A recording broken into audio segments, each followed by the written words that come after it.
मैं एक बार जगन्नाथपुरी गया था, आप भी गए होंगे। तो मैंने मंदिर के महंत को पूछा कि ये भगवान का प्रसाद, माने वहां दाल और चावल मिलता है प्रसाद के रूप में, वो मिट्टी की हांडी में क्यों बनाते हैं? तो उसने एक ही वाक्य कहा, मिट्टी पवित्र होती है। लेकिन वो जो नहीं कह पाया महंत, वो आपको मैं कहना चाहता हूं कि मिट्टी न सिर्फ पवित्र होती है, बल्कि मिट्टी सबसे ज्यादा वैज्ञानिक होती है। क्योंकि हमारा शरीर मिट्टी से बना है। हम जब मरते हैं ना और शरीर को जला देते हैं तो 20 ग्राम मिट्टी में बदल जाता है पूरा शरीर।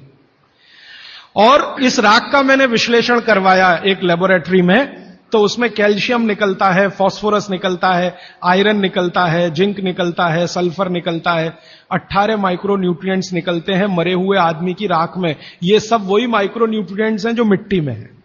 तो वो महंत कहता है कि मिट्टी पवित्र है, इसलिए हम मिट्टी के बर्तन में ही दाल पकाते हैं, भगवान को पवित्र चीज ही देते हैं, अपवित्र चीज भगवान को नहीं दे सकते। वो बहुत वैज्ञानिक स्टेटमेंट है, बस इतना ही है कि वो उसको एक्सप्लेन नहीं कर सकता। अच्छा, मैं वो दाल ले आया और भुवनेश्वर लेके गया, पुरी से भुवनेश्वर। भुवनेश्वर में CSIR का एक लेबोरेटरी है, council of science and industrial research का लेबोरेटरी है, जिसको रीजनल रिसर्च लेबोरेटरी कहते हैं। तो वहां ले गया, कुछ वैज्ञानिकों से कहा ये दाल है, उन्होंने कहा हाँ ये पुरी की दाल है। मैंने कहा इसका विश्लेषण करना है, इस दाल में क्या है? तो उन्होंने कहा हमारे पास पूरे इंस्ट्रूमेंट नहीं है, हमारे पास जो जो चाहिए वो नहीं है, आप दिल्ली ले जाओ तो बेहतर है। तो मैंने कहा दिल्ली ले गया तो खराब तो नहीं होगी? उन्होंने कहा नहीं होगी, क्योंकि ये मिट्टी में बनी है। तो पहली बार मुझे समझ में आया मिट्टी में बनी है तो खराब नहीं होगी। तो मैं ले गया दिल्ली तक, सच में ले गया। और भुवनेश्वर से दिल्ली पहुंचने में आप जानते हैं करीब करीब 36 घंटे से ज्यादा लगता है। दिल्ली में दिया, कुछ वैज्ञानिकों ने उस पर काम किया और उनका जो रिजल्ट है, जो रिसर्च है, जो रिपोर्ट है, वो ये है कि इस दाल में एक भी माइक्रो न्यूट्रिएंट कम नहीं हुआ पकाने के बाद भी। तो प्रेशर कुकर की दाल को जब उन्होंने रिसर्च करके देखा तो उन्होंने कहा इसमें माइक्रो न्यूट्रिएंट्स बहुत ही कम है। मैं पूछा परसेंटेज वाइज बता दो, तो उन्होंने कहा अगर अरहर की दाल को मिट्टी की हांडी में पकाओ और 100% माइक्रो न्यूट्रिएंट्स हैं तो कुकर में पकाने में 13% ही बचते हैं, 87% नष्ट हो गए। मैं पूछा कैसे नष्ट हुए? तो उन्होंने कहा ये जो प्रेशर पड़ा है ऊपर से और इसने दाल को पकने नहीं दिया, तोड़ दिया, मॉलिक्यूल्स टूट गए हैं, तो दाल तो बिखर गई है, पकी नहीं है, बिखर गई है, सॉफ्ट हो गई है। तो खाने में हमको ऐसा लग रहा है कि ये पका हुआ खा रहे हैं, लेकिन वास्तव में वो नहीं है। पके हुए से मतलब यह होता है कि जो माइक्रो न्यूट्रिएंट्स आपको कच्चे रूप में शरीर को उपयोग नहीं आते, उनको आप उपयोगी बना लें, इसको पका हुआ कहते हैं आयुर्वेद में। तो उन्होंने कहा कि यह मिट्टी की हांडी की दाल बहुत बहुत क्वालिटी में ऊंची है, बशर्ते कि आपके प्रेशर कुकर की। और दूसरी बात तो आप सभी जानते हैं, वो मुझे सिर्फ रिपीट करनी है कि मिट्टी की हांडी की बनाई हुई दाल को खा लीजिए तो जो उसका स्वाद है वो जिंदगी भर नहीं भूलेंगे आप। इसका मतलब क्या है? भारत में चिकित्सा का और शास्त्र पाक कला का ऐसा विज्ञान विकसित हुआ है जहां क्वालिटी भी मेंटेन रहेगी और स्वाद भी मेंटेन रहेगा। तब मैंने गांव गांव घूमता रहता हूं तो पूछना शुरू किया, तो बोलते हैं लोग कि ज्यादा नहीं, 30-40 साल पहले सब घर में मिट्टी की हांडी की दाल थी। मेरी दादी को पूछा तो दादी कहती है कि हम तो जिंदगी भर मिट्टी की दाल ही खाते रहे। तब मेरे समझ में आया कि मेरी दादी को डायबिटीज क्यों नहीं हुआ। तब मुझे समझ में आया उसको घुटने का दर्द क्यों नहीं हुआ। तब मुझे समझ में आया उसके 32 दांत मरने के दिन तक सुरक्षित थे, क्योंकि हमने उसका अंतिम संस्कार किया। अगले दिन जब राखी लेने गए तो सारे दांत उसके 32 के 32 निकले। तब मेरे समझ में आया कि 94 साल की उम्र तक मरते समय चश्मा क्यों नहीं लगा उसकी आंखों पे, और जीवन के आखिरी दिन तक अपने कपड़े खुद अपने हाथ से धोते हुए मरी थी। यह कारण है कि शरीर को आवश्यक माइक्रो न्यूट्रिएंट्स की पूर्ति अगर नियमित रूप से होती रहे तो आपका शरीर ज्यादा दिनों तक बिना किसी दूसरे की मदद के काम करता है। तो माइक्रो न्यूट्रिएंट्स पूरा सप्लाई मिला दाल में, जो खाई थी उसने मिट्टी की हांडी में पका पका के। और न सिर्फ दाल पकाती थी वो मिट्टी की हांडी में, बल्कि दूध भी मिट्टी की हांडी में पकाती थी। घी भी मिट्टी की हांडी से ही निकालती थी, दही का मट्ठा भी मिट्टी की हांडी में ही बनता था। अब मेरे समझ में आया कि हजारों साल से मिट्टी के बर्तन क्यों इस देश में आए। हम भी एल्यूमिनियम बना सकते थे। हिंदुस्तान में बॉक्साइट के खजाने भरे पड़े हैं। कर्नाटक बहुत बड़ा भंडार, तमिलनाडु, आंध्र प्रदेश बॉक्साइट के बड़े भंडार हैं। हम भी बना सकते थे, अगर बॉक्साइट है तो एल्यूमिनियम बनाना कोई मुश्किल काम नहीं है, लेकिन हमने नहीं बनाया क्योंकि उसकी जरूरत नहीं थी।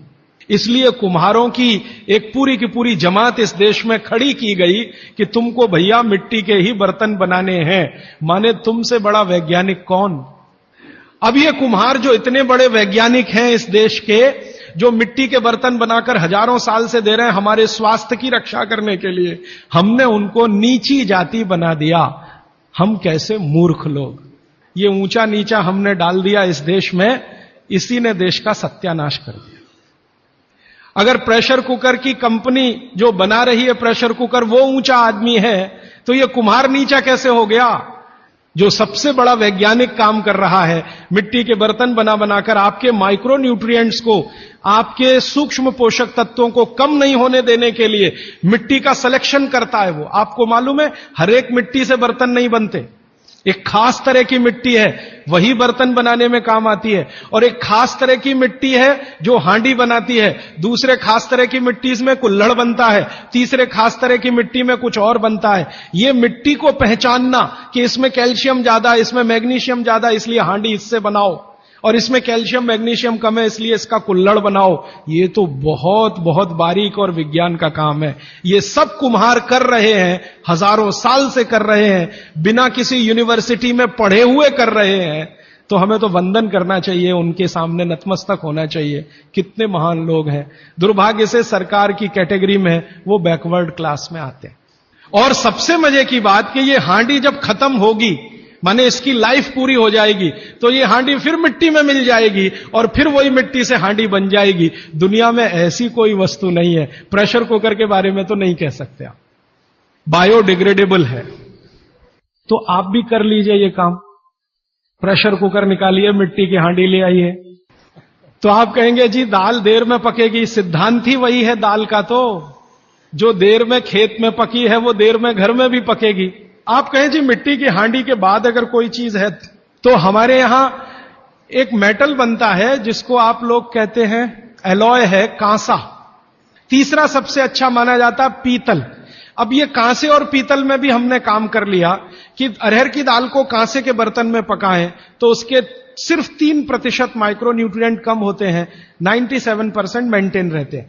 पीतल के भगोने में पकाएं तो 7% कम होते हैं, 93% बचे रहते हैं। लेकिन प्रेशर कुकर में बनाएं तो सिर्फ 7% बचते हैं, बाकी खत्म होते हैं।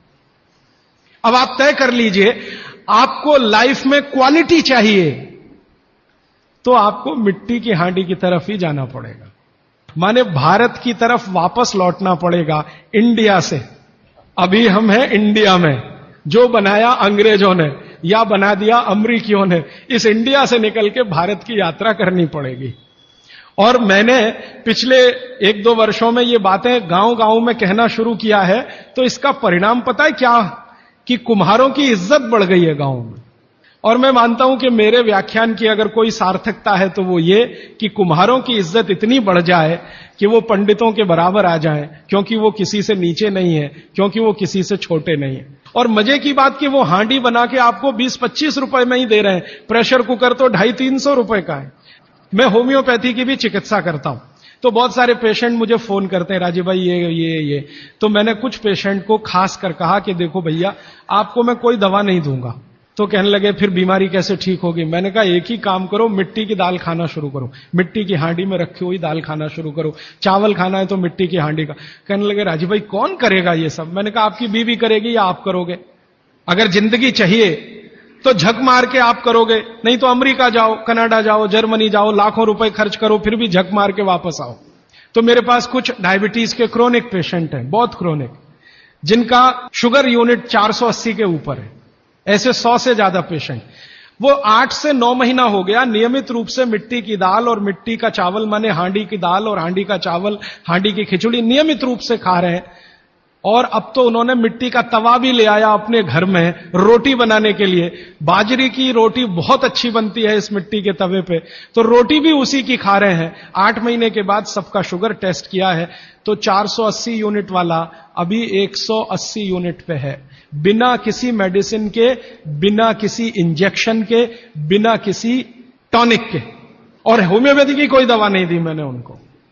कुछ लोगों को ज्यादा परेशान थे, दवा भी दो दवा भी दो, उनको प्लेसिबो दे दिया। प्लेसिबो समझते हैं, खाली गोली, दवा नहीं डाली। तो पेशेंट को लग रहा है कि मैं दवा खा रहा हूं, दवा खा के अच्छा हो रहा हूं। मुझे मालूम है कि वो कोई दवा नहीं है, वो प्लेसिबो है, वो अच्छा हो रहा है उस मिट्टी की दाल खा के, मिट्टी का चावल खा के, मिट्टी की खिचड़ी खा के। रिजल्ट ये है।